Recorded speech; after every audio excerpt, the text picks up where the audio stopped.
Welcome back to the JG Ballard channel. At least that's what it seems like these days. I'm pushing through a lot of stories to get up to the drowned world so that Emily and I can read it together in December, and the two of us are going to talk about it and post a video probably in January.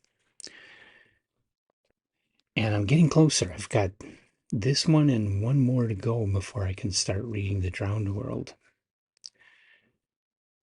And this story is titled The Man on the 99th Floor. It's the 31st in my bibliography of J.G. Ballard, and it was published in July of 1962. It's a short story. It was published in New Worlds number 120.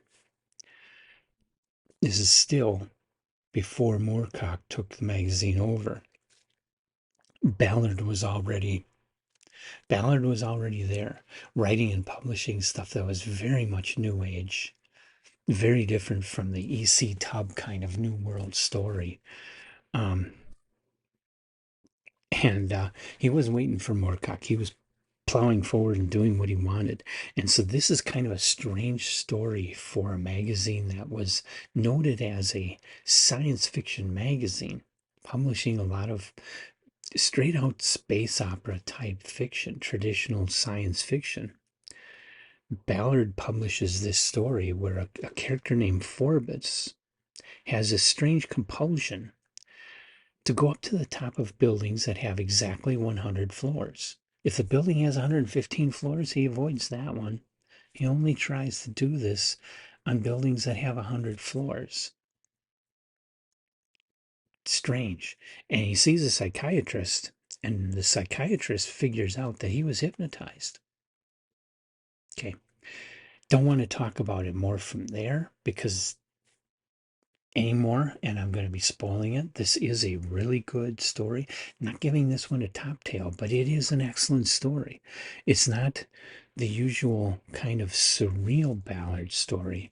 It's more of a mystery story because why is this guy doing this?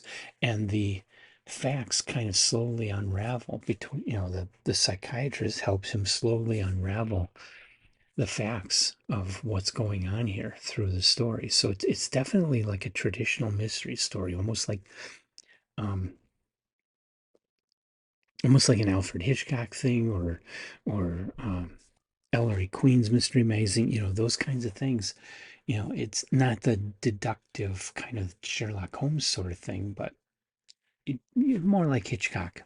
The usual excellent writing from Ballard, excellently plotted story. Science fiction, kind of thin.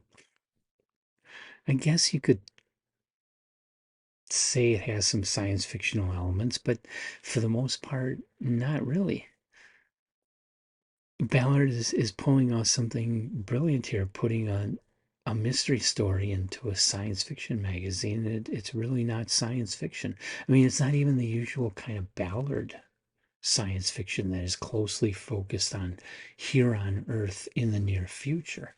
Ballard is famous for saying that the most alien planet you can talk about is right here on Earth. And so most of his fiction was focused on that, focused on near future changes to our world. So a story that's a mystery story, just it isn't typical Ballard. It isn't really science fiction. So it's not typical for New Worlds in 1962, maybe in 1967, but not in 1962. Um, I do not have that issue of New Worlds. I, of course, do have the story in the complete short stories of J.G. Ballard, which all of you just go online, track down used copies, buy it. I mean, um, if there's one book of all the books that I have, of all the books that I've shown you, if there's one book that I think should be in your library, it's the complete short stories of J.G. Ballard, because there's just so much brilliant stuff in this book. I'm enjoying it so immensely, more than I've been enjoying anything else lately. And I've been reading a lot of really cool stories lately and having a lot of enjoyment, but Ballard is beating them all out. He's the best.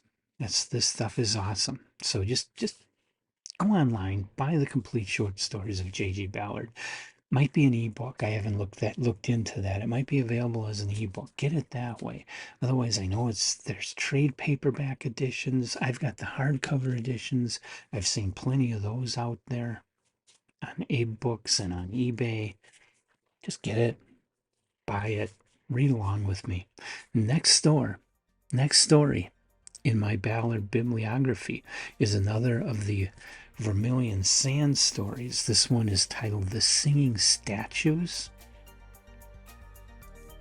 And it's also from July of 1962. So you could flip a coin as to whether or not the man on the 99th floor should come before or after the Singing Statues. But anyway, the Singing Statues will be the next one, and then comes The Drowned World. And I hope you'll join me for that and all the other J.G. Ballard and other authors that I talk about here on Telltale Books.